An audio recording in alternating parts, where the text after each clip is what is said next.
வணக்கம். இது உங்கள் கிச்சன் தமிழ். இன்றைக்கி நம்ம கிச்சனில் பூந்தி லட்டு செய்ய போகிறோம். இது பூந்தி செஞ்சுட்டு தான் நம்ம அதை லட்டாக மிக்சியில் போட்டு சுற்றியோ இடித்தோ உரலில் போட்டு இடித்தோ நம்ம பிடிக்க போகிறோம். அதுக்கு முன்னாடி அந்த பூந்தியை கார பூந்தியாகவும் மாற்றிக்கலாம்.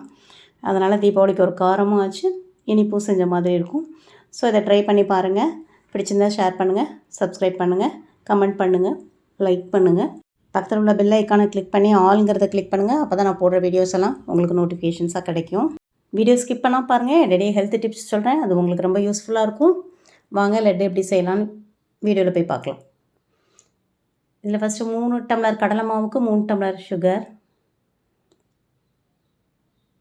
அதனால் 3 டம்ளர் சீனி எடுத்திருக்கேன்.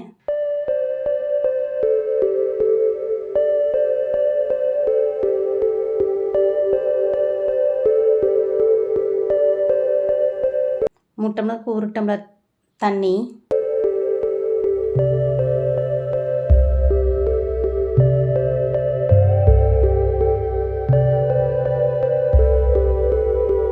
அதை நம்ம நல்லா கொதிக்க வச்சு ஒரு கம்பி பதம் இது பண்ணணும். இதில் 3 டம்ளர் கடலை மாவு எடுத்து அதுக்கு இடையில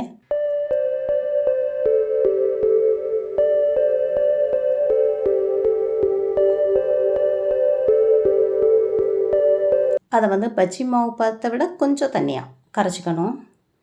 இப்போ இடையிடையே சுகர் சிரப்பை அப்படி கோதி விட்டு பார்க்கணும். ஒரு கம்பி பதம் வர்ற அளவு கொஞ்சம் நேரம் அதை கொதிக்க விடணும். அதை இடையிடையே செக் பண்ணிக்கோங்க. பண்ணிவிட்டு மாவு கரைச்சிட்டு, பஜ்ஜி மாவு நம்ம கொஞ்சம் கெட்டியாக அந்த கன்சிஸ்டன்சி இருக்கும், அதை விட கொஞ்சம் தண்ணி இருக்கலாம். அப்படி கரைச்சிட்டு அதை ரெடி பண்ணி வச்சுக்கணும் அந்த பூந்தி செய்கிறதுக்கு. இப்போ இந்த மாவு கன்சிஸ்டன்சி பார்த்துக்கோங்க. இந்த அளவு இருந்தால் ஒரு கரண்டியில் விட்டு நம்ம அதை பொரிச்சு எடுக்கலாம்.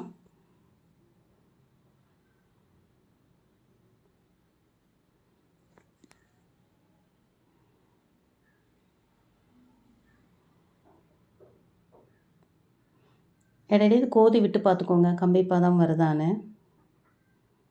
கொஞ்சம் கம்பி மாதிரி விழுது, அதனால் நான் இதை ஒரு 2-3 நிமிஷத்தில் ஆஃப் பண்ணிடுறேன் வச்சுட்டு.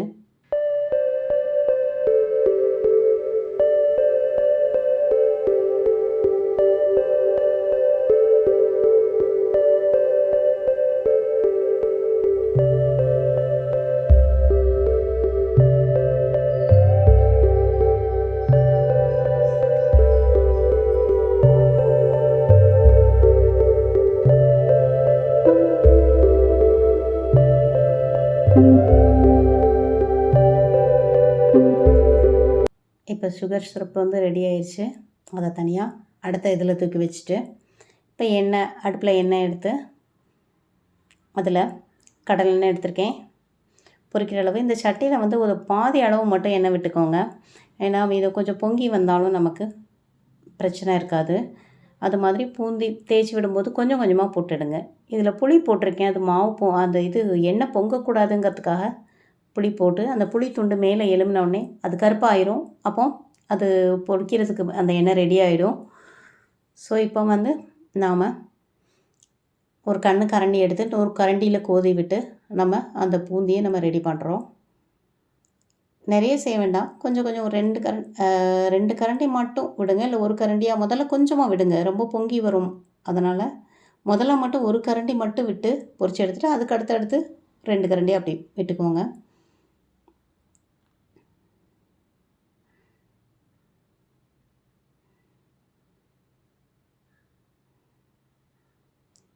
பொங்கி வந்தால் நிப்பாட்டிட்டு பார்த்துக்கோங்க. பொங்கலைன்னா 2 கரண்டி எடுத்து விடலாம். இப்போ இதை நீங்கள் ரொம்ப ப்ரௌனாக பொரிச்சு எடுக்கணும், மொறுமொறுப்பான இல்லை. பூந்திக்கு கொஞ்சம் எல்லோவாக இருக்கணுங்கிறதுனால கொஞ்சம் நேரம் அதை வெந்தெடுத்தால் போதும். ரொம்ப ப்ரௌன் கலராக கோல்டன் ப்ரௌன் பொரிக்கணும்னு கட்டாயம் இல்லை.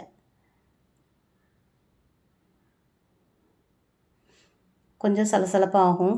அது வெந்தோடனே அதை எடுத்துடலாம். கலர் மாறாமல் இருக்கும்போதே எடுத்துடலாம். எடுத்துகிட்டு அந்த ஜீராவில் தூக்கி போட்டுடலாம்.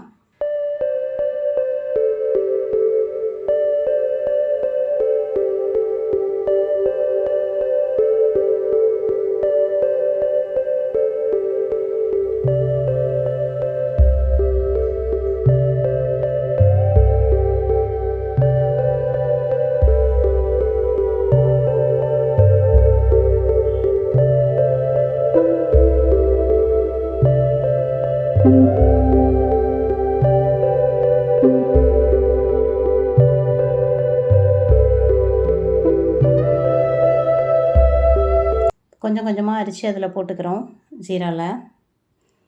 அதே மாதிரி அவ்வளோ மாவையும் நாம் பொரித்து எடுத்ததுக்கப்புறம் அதை கொஞ்சம் ஊற வச்சிட்டிங்கன்னா அப்புறம் ஒரு 2 hours கழித்து நாம் மிக்சியில் சுற்றி லட்டாக பிடிச்சிடுவோம்.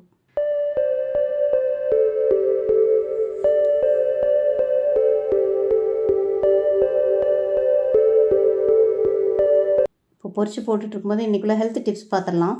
இன்றைக்குள்ள ஹெல்த் டிப்ஸில் வந்து இஞ்சியை வந்து தோல் சீவி சின்ன சின்ன துண்டாக ஒரு கண்ணாடி பாத்திரத்தில் போட்டு அதை வந்து அது ஊறுற அளவு தேன் விட்டு வச்சு 1 வாரம் கழித்து தினம் காலையில் ஒரு துண்டு நைட்டு ஒரு துண்டு சாப்பிட்டா நமக்கு என்றைக்கும் இளமை மாறாது.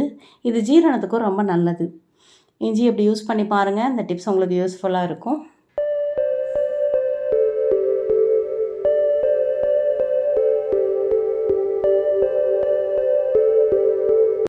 இப்போ அதை ஃபுல்லாக பொரித்து போட்டுட்டு நான் மறுநாள் காலையில் தான் அதை வந்து மிக்சியில் சுற்றினேன். நீங்கள் ஒரு 2 to 3 ஹவர்ஸ்க்குள்ளே நாம் அது கொஞ்சம் ஊறிடும். ஊறினதுக்கப்புறம் மிக்சியில் ஒரு கடாய் வச்சு அதில் ஒரு நிறைய நெய் விடணும்னு கட்டாயம் இல்லை. ஒரு 2 ஸ்பூன் நெய் விட்டால் போதும். நெய் விட்டு முந்திரி பருப்பும் முந்திரி பழம், ஏலக்காய் தட்டி போடணும்னா இதில் தட்டி போட்டுக்கலாம் நீங்கள். நான் ஏலக்காய் எங்கள் வீட்டில் பிடிக்காதனால சேர்க்கல. நீங்கள் சேர்த்துக்கோங்க ஏலக்காவை. அந்த ஜீராலேயே கூட தட்டி போட்டுக்கலாம். ஏலக்காய் பொடியாக போட்டுக்கலாம். இப்போ இதில் 2 ஸ்பூன் நெய் விட்டு முந்திரி பருப்பை வந்து சின்ன சின்னதாக கட் பண்ணி போட்டுக்கணும். ஏன்னா பெருசாக போட்டால் கூட அது பிடிக்கும்போது உருண்டையில் வந்து அது நல்லா, அதாவது ஒரு முந்திரி பருப்புன்னு போட்டோன்னா அது ஒரு உருண்டையில் இருந்துச்சுன்னா அது வந்து ஈவனாக நிறைய கிடைக்காது. இது பொடிசு பொடிசாக கட் பண்ணும்போது அது ஈவனாக நிறைய இடத்துல நமக்கு கிடைக்குங்கிறதுனால சின்னதாக கட் பண்ணிட்டீங்கன்னா அந்த லட்டு உருட்டுறதும் ஈஸி. அதனால் முந்திரி பருப்பும் முந்திரி பழமும் போட்டிருக்கேன். இப்போ மிக்சியில் அதை கொஞ்சம் கொஞ்சமாக போட்டு ஒரு 4-5 டைமாக சுற்றி எடுத்து இந்த கடாயில் இந்த நெய் உள்ள இந்த முந்திரி பருப்பு நல்லா வெந்ததுக்கப்புறம் வறுத்ததுக்கப்புறம் கோல்டன் ப்ரௌன் மாறினதுக்கப்புறம் அதை கொஞ்சம் கொஞ்சமாக சுற்றி போட்டு நாம் ஒரு கொஞ்சம் நேரம் அடுப்பில் கிண்டி எடுத்துகிட்டு லட்டாக பிடிச்சி வச்சிடலாம்.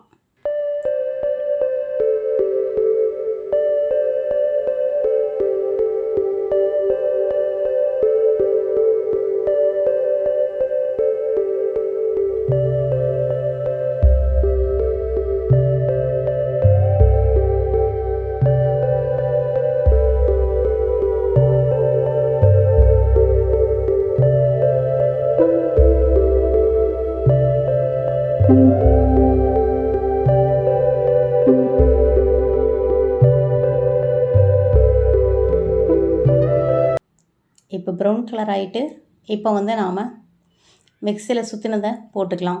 இது மிக்சியில் சுற்றுறதுக்கு பதிலாக உரல் இருந்தால் கூட உரலை நல்லா கழுவிட்டு லேசாக இடித்து, ரொம்ப மையாக இடிக்கணும்னு இல்லை, இடித்து இதில் கொஞ்சம் கொஞ்சமாக போட்டுக்கலாம்.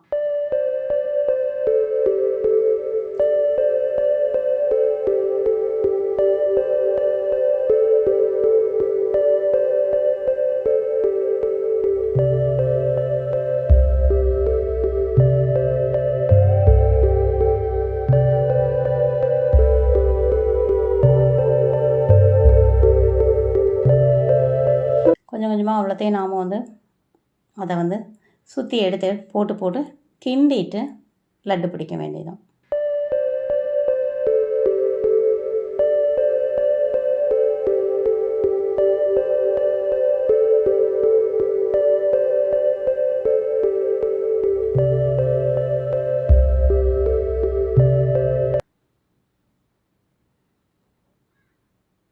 இப்போ இதை மிக்சியில் சுற்றி போட்டாச்சு. நல்லா பெரிய கரண்டியை வச்சு அந்த முந்திரி பருப்பு முந்திரி பழம் அந்த நெய் வந்து எல்லா இடமும் ஈவனாக ஸ்ப்ரெட் ஆகிற மாதிரி நல்லா கிண்டி விட்டுட்டு எடுத்து ஆற வச்சு லட்டு பிடிச்சிடலாம்.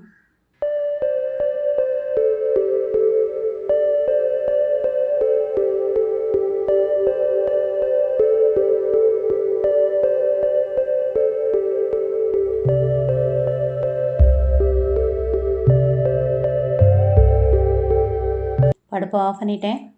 ஒரு லட்டு மட்டும் உங்களுக்கு பிடிச்சு காமிக்கிறேன். ஒரு கையில் பிடிச்சி இன்னொரு கையில் கொட்டும் ஷேப்பாக வர்ற மாதிரி நம்ம ரவுண்ட் பண்ணி எடுத்து தட்டில், ஒரு பெரிய தட்டில் வச்சு கொஞ்சம் நேரம் ஆற வச்சுட்டு ஒரு டப்பாவில் போட்டுடலாம். இது மாதிரி எல்லா லட்டையும் பிடிச்சி வச்சுருங்க.